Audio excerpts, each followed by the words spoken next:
ఉంది. మీ breeder form eggs మీరు ఇక్కడ హ్యాచరీకి అవునండి, కంప్లీట్ గా మా బ్రీడర్ ఫామ్ ఎగ్స్ మేము వాడుతున్నాము. మాది ఒక 20,000 కెపాసిటీ ఉంది బ్రీడర్ ఫామ్. ఆ ఎగ్స్ మేము కంప్లీట్ గా హ్యాచింగ్ యూజ్ చేస్తాము. బయట నుంచి ఎగ్స్ తెచ్చి లేదండి, స్టార్టింగ్ లో తెచ్చాము.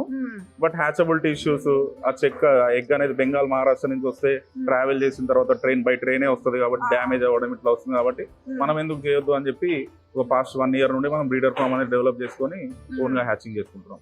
ఈ సోనాలి బ్రీడ్ కి సంబంధించి మనము ఈ హ్యాచింగ్ ప్రొసీజర్ అంతా ఎట్లా ఉంటది అంటే ఒకటండి, ఇప్పుడు మీరు చూస్తున్నారు అన్ని మెషినరీస్ ఉన్నాయి. అంటే చాలా మంది హ్యాచరీ అనేది అంత అవేర్నెస్ ఉండదు. ఏమనుకుంటారంటే ఇది కరెంట్ కోడి పిల్ల అంటారు. కరెంట్ కోడి పిల్ల అనేది కాదు. ఏది కరెంట్ అంటే 1-2 days లో వచ్చేది కాదు. సేమ్ ఏదైతే మనం కోడిని పొదిగేసుకుంటామో న్యాచురల్ గా, ఆ 21 days లోనే ఖచ్చితంగా ఇందులోనే ఉండే చిక్ బయటకు వస్తుంది. ఏదో మెషిన్ లో ఎగ్ పెట్టగానే బయటకి చిక్ వస్తుంది, ఇదంతా అవాస్తవం. మీరు ఖచ్చితంగా తెలుసుకోండి.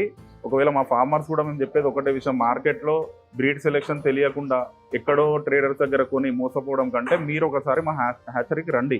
ఇక్కడ మేము వాస్తవాలు అనేది చూపిస్తాము.